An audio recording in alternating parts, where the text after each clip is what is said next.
This surah is talking about people who really gave their heart to Allah and His Messenger sallallahu alaihi wasallam, and the messengers from before. وَالشُّهَدَاءُ عِنْدَ رَبِّهِمْ, and those are the witnesses before their master, and it also means those who give their lives before their master. لَهُمْ أَجْرُهُمْ وَنُورُهُمْ, they have their compensation and they have their light. They've got it. وَالَّذِينَ كَفَرُوا وَكَذَّبُوا بِآيَاتِنَا, and those who lied, who disbelieved and lied against our miraculous signs. أُولَٰئِكَ أَصْحَابُ الْجَحِيمِ, those are the people of hellfire. Now kufr here, kufr is, there's two kinds of kufr also. There's two kinds of takdeeb also. Just like iman is quantitative, obvious, somebody says I'm Muslim, they're obviously a Muslim, and there's qualitative and we don't know where we stand on that one. Just like that there's kufr. There's kufr on the tongue, and there's kufr in the heart. Kufr in the heart includes ingratitude, being oblivious. Takdeeb, considering the message a lie. Considering the message a lie could be somebody says, I don't think Islam is the truth. And it can also be they don't practice anything from Islam because they don't see the value in it. Practically they're calling it a lie, because practically it's not worth their time. The most important instructions in the career of humanity are not worth this person's time. They're lying, they're calling this message a lie with their lifestyle.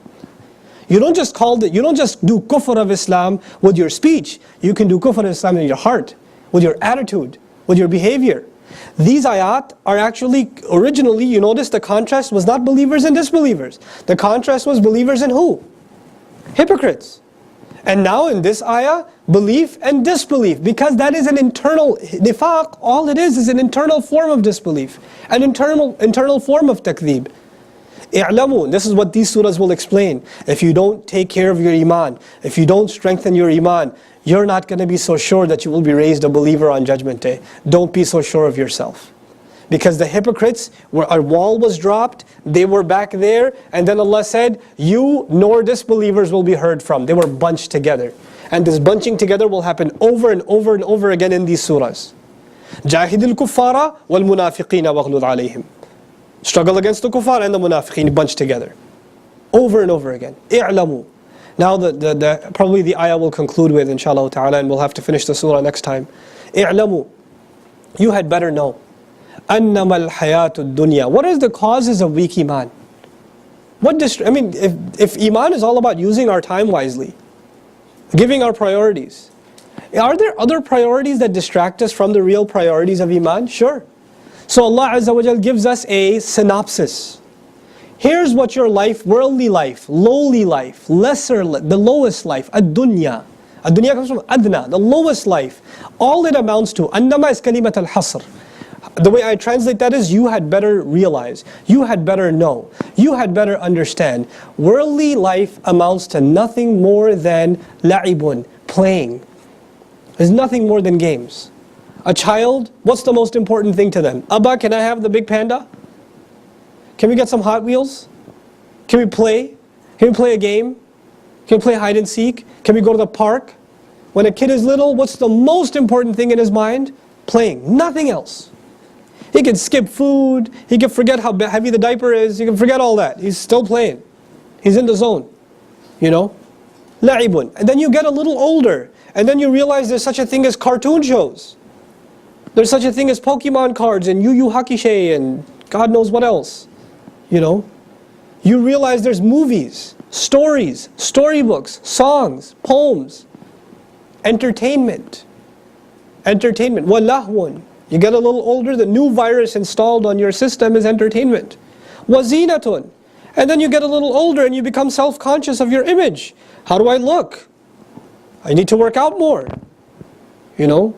What size shirt should I wear? What brand should I wear? What color should I wear? You know, you're trying to match your purse with your hijab. You know, guys trying to fix their hair in every reflection they see, even though they're bald. You know, dudes with those pencil beards, you seen those? So hard to do, it's such a work of craftiness.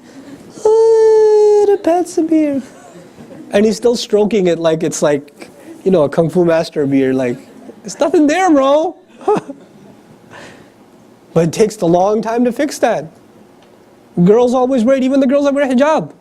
Is it like a little high up here? It's uneven, I don't know. How does it look? The husband says, your father says it looks fine. No, it doesn't. My head is oddly shaped. Okay. Yes, something is wrong with your head, but not physically. You know, your image becomes so important to you. Beautification, decor in your house, the car you drive. I used to have a rinky-dink car in high school. I had a 1978 Cutlass Sierra. I still bought nice hubcaps. Because, I mean, you gotta, you know, whatever you got, man. You know. So, I didn't go to high school in 1978, okay, just, but I had a 1978 car. Proud of it too. Bought it with my own money, alhamdulillah. Well, rizq Allah gave. وَتَفَاخُرٌ بَيْنَكُمْ. Then you get a little older and the image thing goes away. You know in high school how fashion conscious kids are? Teenagers are? How image conscious they are, right? How freckle conscious they are? How much Noxzema is sold to teenagers? Or oxygenating cream or whatever. But then you move on and it's all about which college did I get admission to? Where did I graduate from? I have an internship.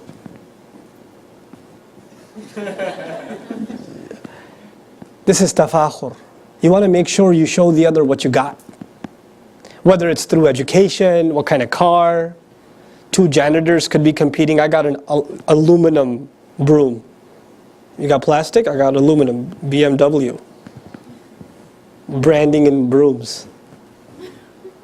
You have to have some sense of, you get older, you start doing it with people around you. Tafakhurun bainakum. Hey, so where'd you go last year for vacation? We went to California. Oh yeah, we went to Hawaii.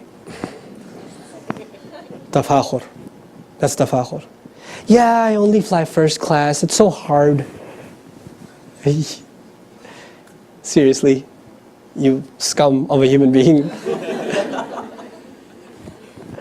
This is tafakhur. Tafakhur is, you have to make sure people know. It says in your convention badge, it says doctor.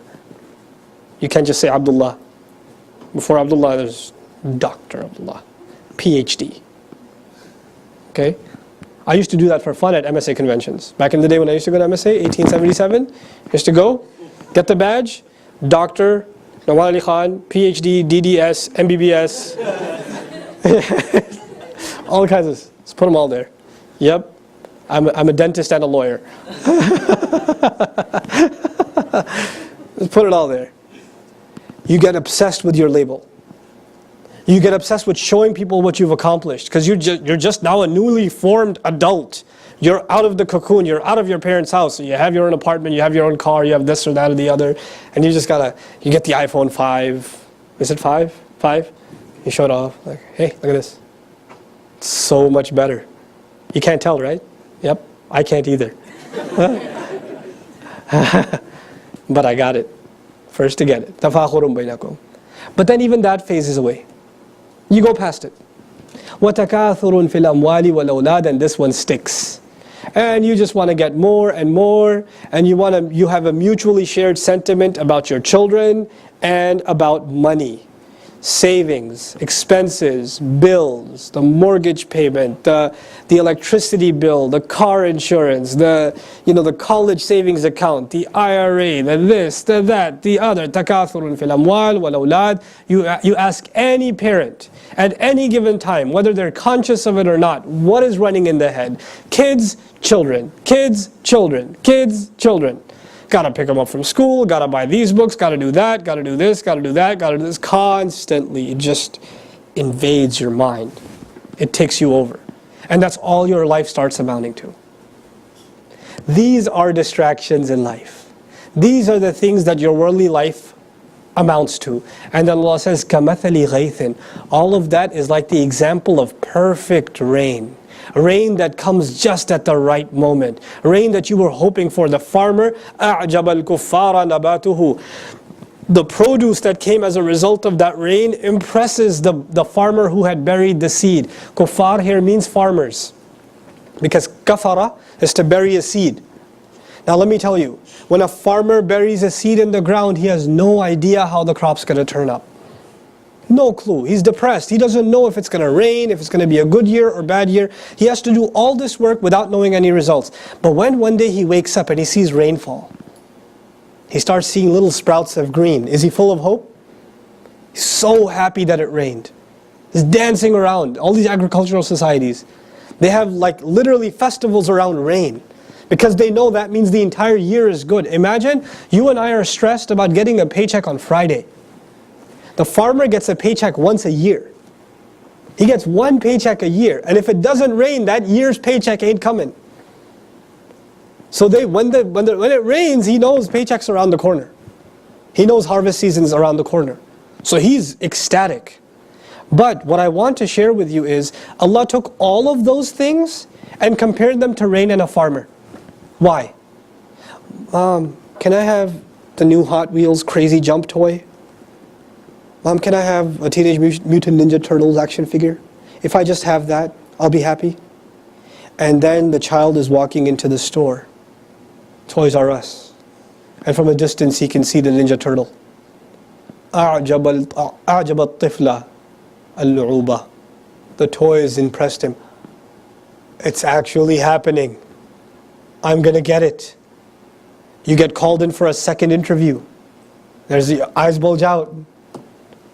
Their family said yes. Uh-oh. You know, the loan application went through, and your house, you're about to go into your house. You know, you're in your last semester of college, and it's the last week, and you're like getting butterflies in your stomach because you're gonna graduate. You get so happy. These are milestones in life that people celebrate. And then he says, ثُمَّ يَهِيجُ. Then it turns yellow. It's so confusing. If a farm is going to go mature, then it's supposed to be cut before it turns yellow. Allah says it'll turn yellow. And turning yellow means the farmer wasn't interested in cutting it. He didn't take opportunity. He didn't cut it. And you know what? That's worldly life. You get something, you lose interest in it. You want that toy more than anything else in the world, until there's another toy that you don't have. You want that car more than anything else, until the next year's model came out. Until that came out, I don't even know why I wasted my money on this one. You love your house more than anything else until you visited their house. Did you see their house? That was amazing. You just become dissatisfied. It turns yellow for you. فَتَرَاهُ مُصْفَرًا. So it matures, yahij, فَتَرَاهُ مُصْفَرًا. You're going to watch it turn yellow. ثُمَّ يَكُونُ حُطَامًا. Hutam came in the previous surah. What was hutam? Worthless. Then it'll become something you just step on, you don't even realize it. It's worthless to you. That money, those children, the zina, all of it is worthless. All of it just goes. There's no value left in it. وَفِي الْآخِرَةِ عَذَابٌ شَدِيدٌ. And in the end, the only thing left is either intense punishment or forgiveness from Allah. وَمَغْفِرَةٌ مِّنَ اللَّهِ وَرِضْوَانٌ. And His contentment. On top of all things, His contentment. Allah's pleasure. And also means you'll have pleasure. You'll be content. You'll finally find the one thing you cannot find in anything else. Contentment. You'll be satisfied. I'll be satisfied. Allah is telling us those things are going to be there. Don't let them distract you from the fact that you and I are here to either save ourselves from punishment or earn Allah's forgiveness and truly find satisfaction where only satisfaction can be found. وَمَا الْحَيَاةُ الدُّنْيَا إِلَّا مَتَاعُ الْغُرُورِ. And what is worldly life if not just means by which people get deceived? Means of deception. Inshallah ta'ala, there's some more comments I wanted to make about this ayah and conclude this surah inshallah ta'ala next Sunday bi'idhnillah. Barakallahu li wa lakum fil Qur'an al-Hakim wa nafa'ni wa iyyakum bil ayati wa dhikril hakim.